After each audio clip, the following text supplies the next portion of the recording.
Welcome back to another video with your host, The Dragon.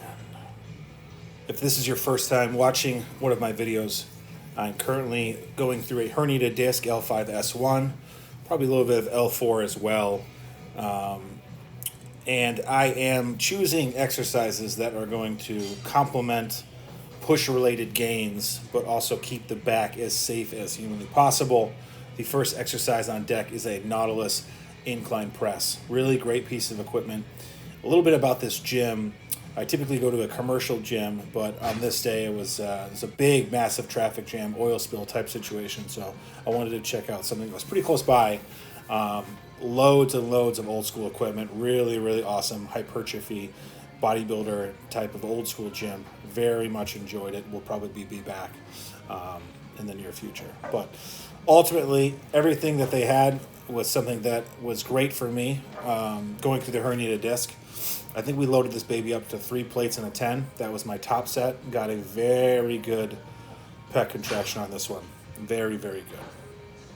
Next exercise, we have the incline press. 2 plates we're warming up with. There's a couple of warm-up sets before this. I'm only recording my top set and or my back off set, which is effectively just max effort. So on this one, not anywhere close to max effort, but I was already warmed up from the previous one. This is just me assessing where we're going to go, 10 to 12 reps. And it looks like we decided on 3 plates. This machine, fantastic. Everything that they had, like I said, was just very, very good for a bodybuilder, someone who's trying to get the most out of their gains. But you guys can see, like, I'm very tight, I'm very controlled, and it's very top of mind to keep the body as neutral as humanly possible, so that way you're not pressing and overextending and potentially putting your back at risk, which is not what we want to do. Third movement, we wanted chest flies. In a previous video, I talked about how cables are fantastic piece of equipment to use for push movements. Now, it is a pain in the ass to set it up with the chair positioning, and also a pain in the ass to play around with the handles. You can already see that this one has everything that you would need set up for you. It's awesome. Like, I walked by it and I was like, there's no way this is literally the way it could. So you could turn this into a chest press, incline, decline if you stand up. But I was using it more for chest flies, and I was getting crazy chest squeeze on this one. So different angle, lighter weight, just a back off set. I think the whole situation that I was kind of programming why today was, if I can take 2 top sets, I would take it. If I felt like I got a lot of the work done, I had a huge squeeze, a ton of blood in the pecs, then I'd probably take it down to 70% of that top set and then just bang out maybe 5 to 6 more reps. And that was working out really well. So this gym, awesome. It's a little rough around the edges, but as most, quote unquote hardcore gyms are, the bathrooms are pretty rough, but we're not in there for the bathrooms or the showers. We're in there to get huge. And that was the goal. So chest flies done. That's 3 movements.